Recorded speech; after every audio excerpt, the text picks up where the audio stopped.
La Bible regorge d'histoires puissantes, mais peu d'entre elles sont aussi énigmatiques et percutantes que la vision d'Ézéchiel dans la vallée des ossements desséchés. Ce qui semblait mort a repris vie. Une vallée couverte d'ossements secs, symbole de défaite et de désespoir, a été transformée en une armée puissante uniquement par la parole de Dieu. La vision d'Ézéchiel révèle le pouvoir de Dieu à restaurer ce que le monde considère comme perdu. La force qui a donné vie à l'impossible est toujours active, prête à agir dans n'importe quelle situation. Ce que vous êtes sur le point d'entendre dépasse un simple récit biblique.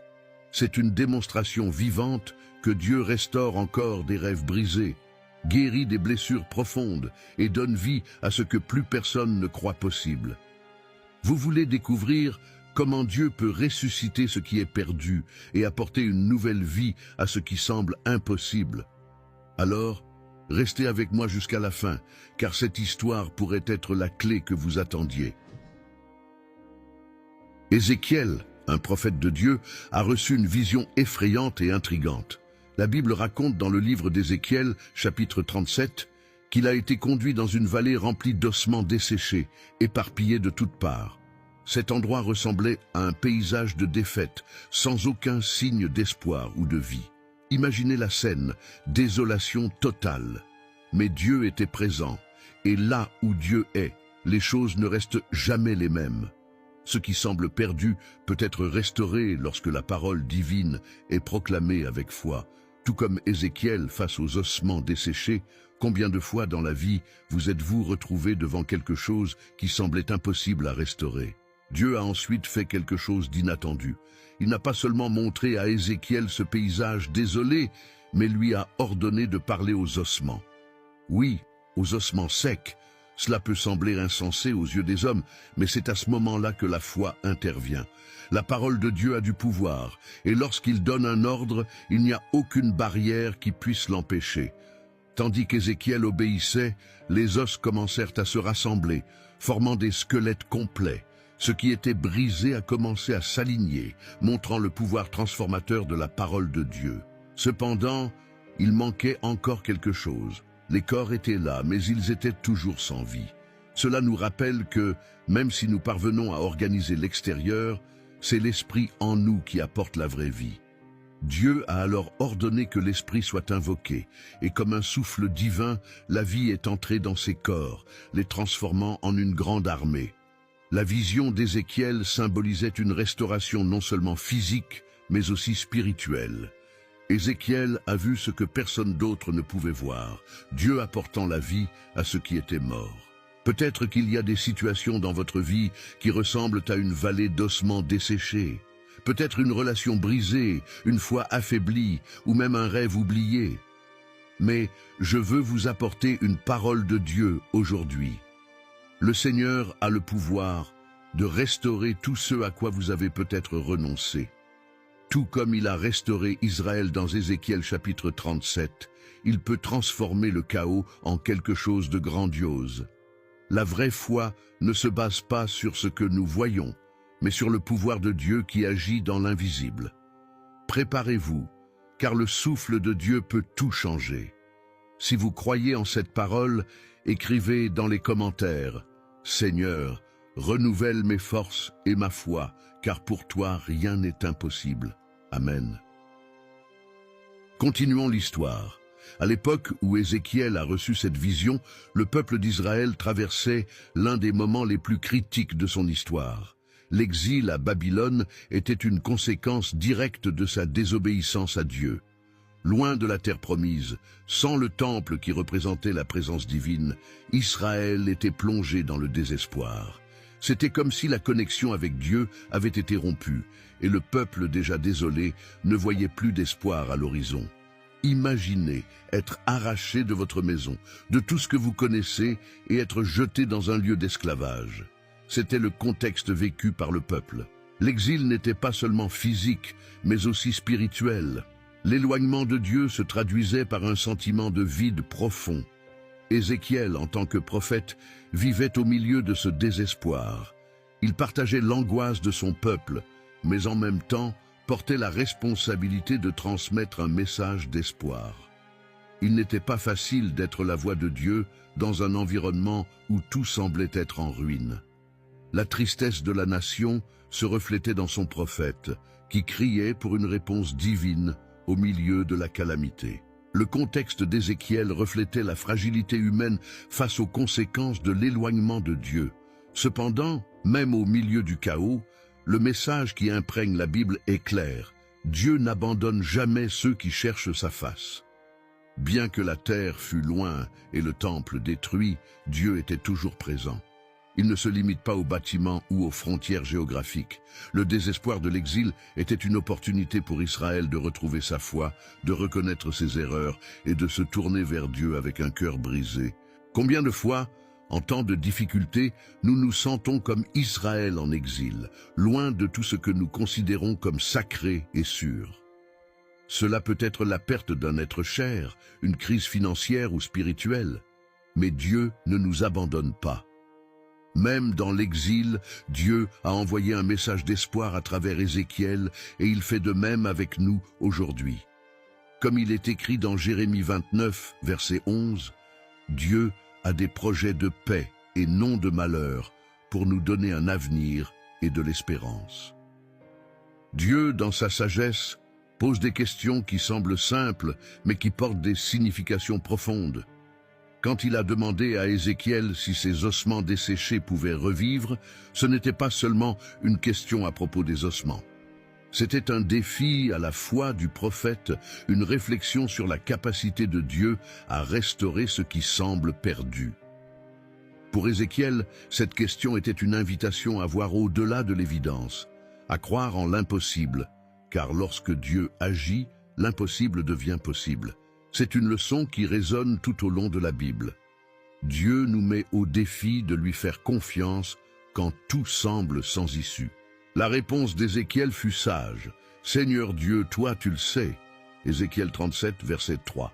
Il n'a pas tenté de deviner ni douter. Il a simplement remis le résultat entre les mains de Dieu, reconnaissant que le contrôle absolu appartenait au Créateur. Souvent, nous sommes confrontés à des situations similaires où nous ne connaissons pas la réponse. Dans ces moments-là, la chose la plus sage à faire est d'agir comme Ézéchiel, faire confiance à Dieu, car il sait ce qui est le mieux, et il a le pouvoir de changer toute situation. Cette question de Dieu à Ézéchiel représentait également le désespoir du peuple d'Israël. Ils étaient aussi désolés et détruits que ces ossements dans la vallée.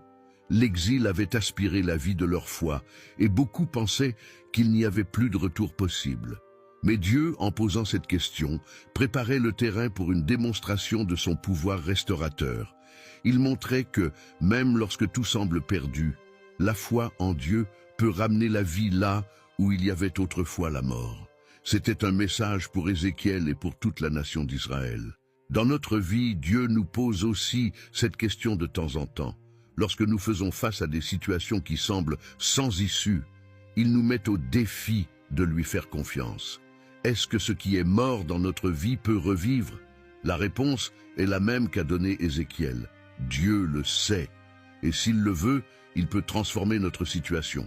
Comme le dit Marc 10, verset 27, « Aux hommes cela est impossible, mais à Dieu tout est possible. » Quand Dieu a ordonné à Ézéchiel de prophétiser aux ossements desséchés, cela semblait être un ordre inhabituel. Parler à des os qui étaient là depuis longtemps, sans vie, sans espoir de retour. Mais l'obéissance d'Ézéchiel fut instantanée. Il proclama les paroles de Dieu et quelque chose d'extraordinaire commença à se produire. Les os commencèrent à bouger, à s'assembler et formèrent des squelettes complets. Cette vallée de désolation commença à prendre forme. Le bruit des os se rejoignant devait être impressionnant, chaque partie trouvant sa place exacte, sous le commandement de la voix du prophète. La scène ne s'arrêta pas là. Dieu ne rassembla pas seulement les os, mais fit également pousser chair et peau sur eux.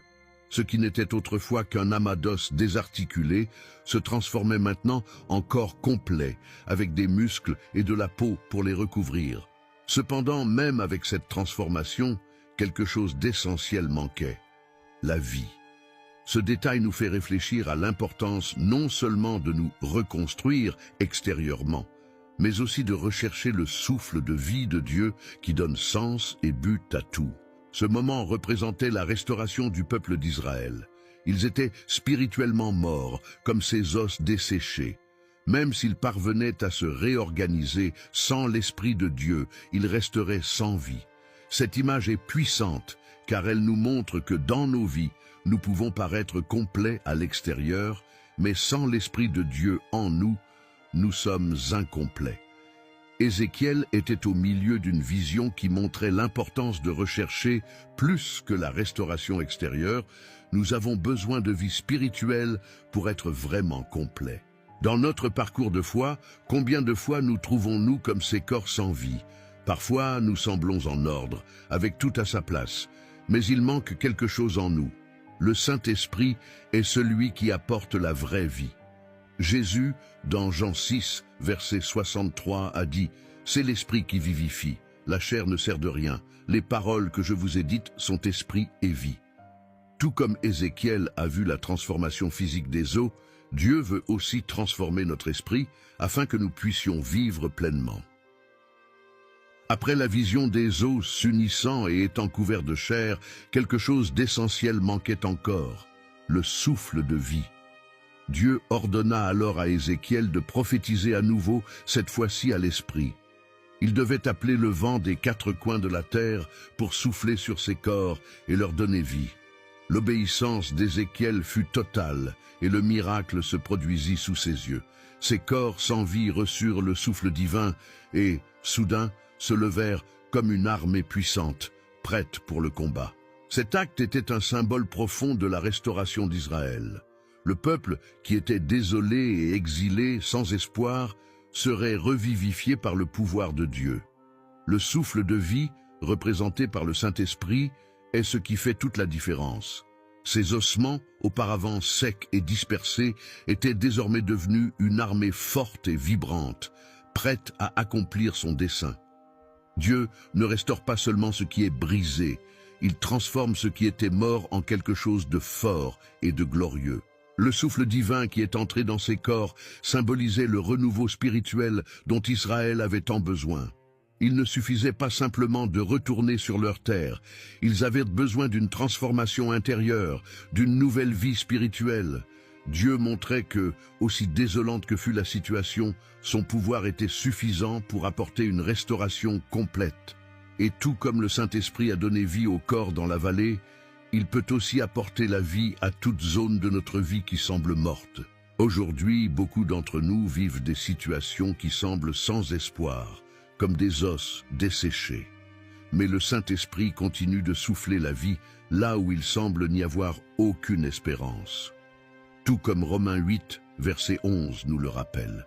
Si l'esprit de celui qui a ressuscité Jésus d'entre les morts habite en vous, celui qui a ressuscité Christ d'entre les morts donnera aussi la vie à vos corps mortels par son esprit qui habite en vous. Dieu nous invite à recevoir ce souffle divin qui nous transforme et nous permet de vivre une vie pleine de sens. La vision d'Ézéchiel, bien que lointaine dans le temps, reste un message vivant et puissant pour les temps présents. Tous, à un moment ou un autre, faisons face à des situations qui ressemblent à une véritable vallée d'ossements desséchés. Des relations brisées, des rêves éparpillés, une foi ébranlée. Tout comme à l'époque d'Ézéchiel, ces circonstances peuvent nous amener à penser qu'il n'y a plus de solution. Mais la même parole de Dieu qui a restauré cette armée est capable d'opérer des miracles dans nos vies aujourd'hui. Dieu n'a pas changé. Il est toujours le restaurateur de l'impossible. Tout comme les os desséchés ont retrouvé vie grâce au souffle de Dieu, son intervention dans nos vies peut inverser même les situations les plus désolantes. La puissance de la foi en Jésus est capable de ramener ce qui semblait perdu. Parfois, le processus de restauration commence par une simple parole, un acte d'obéissance ou une prière de foi. Et bien que le changement ne soit pas immédiatement visible, Dieu agit dans l'invisible, unissant les os, préparant la chair et prêt à insuffler une nouvelle vie. La pertinence de ce message réside dans son intemporalité. Ce qui s'est passé dans la vallée des ossements desséchés n'était pas simplement une histoire de miracle du passé, mais une représentation de ce que Dieu peut faire en chacun de nous.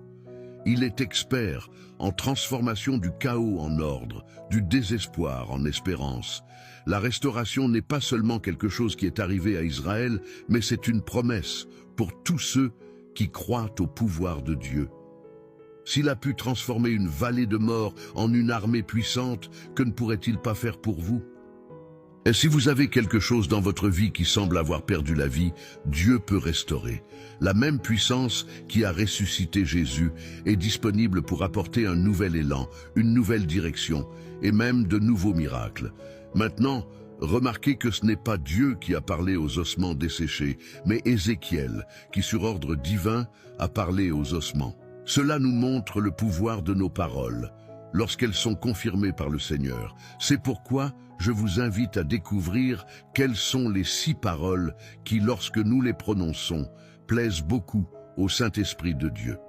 Alors, cliquez sur la vidéo qui apparaît à l'écran et recevez cette connaissance précieuse révélée dans les Écritures. Que le Seigneur continue à vous bénir au nom de Jésus. Amen.